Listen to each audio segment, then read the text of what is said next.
Baboy! Top 5 fat shaming hirit ng mga Pinoy. O, pakita mo naman yung picture natin. Cute natin dyan. Ito ang intro natin. Pakiramdam ko, narinig ko na lahat ng lait na pwedeng ibato sa isang mataba, chubby o curvy na babae na tulad ko. Ate Charo! Ate Charet, gusto ko lang ilista yung mga madalas kong naririnig noon. At nakakalungkot mang sabihin, pero paminsan hanggang ngayon, bakit ka nagtatagalog ng malalim? Wala lang, for a change. For a change. Okay, number 1. Mukhang napag-iwanan ka sa kusina.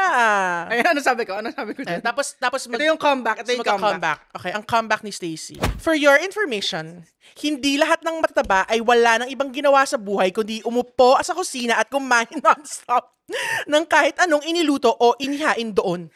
Pagpatolay! Pagpatolay! Okay, ito naman yung number 2. Ito, fat shaming hirit. Pag-exercise ka kaya? Oh, ito sagot mo ah. Paano mo nasabing di ako nag-exercise? Dahil ba malaki akong babae? Stacy, this is so bad. Bakit hindi mo muna pagsabihan yung katabi ko na ang lakas manigarilyo at walang ibang kinain kung hindi bacon at walang ibang ininom kundi soft drinks at iced tea? Nilait ko pa yung bacon, keto. Oo nga naman. Wala siyang maririnig from you kasi payat siya. Okay, wait lang.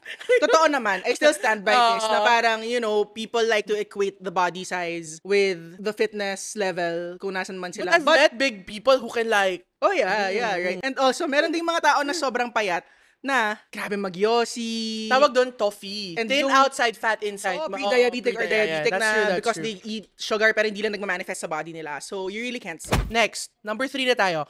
Baboy! Grabe naman. Yun lang ba agad, baboy? Sabihin mo, basahin mo kasi ng maayos. Sorry, hindi kasi we're talking about yung hirit eh. So yun yung top 3 mo, yun lang, baboy. Yun lang eh. Ayan o, baboy. Okay, ito yung response mo sa baboy. Sige. Ready ka na? Una sa lahat, your maturity is very praiseworthy. Taray. Hindi pa tapos, Stacey, hear this.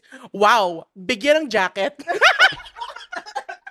Oh my gosh! Okay, sigurado ka bang nakagraduate ka ng elementary? Wow!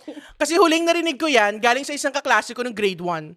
At wala masyadong may gusto sa kanya. Medyo mabaho rin kasi siya. Okay, ito, number 4. Habang nasa buffet. Oh, pang ilang plato mo na yan? Sagot mo, please lumayo ka sa akin. Lumayo ka bago ko basagin tong platong to sa ulo mo.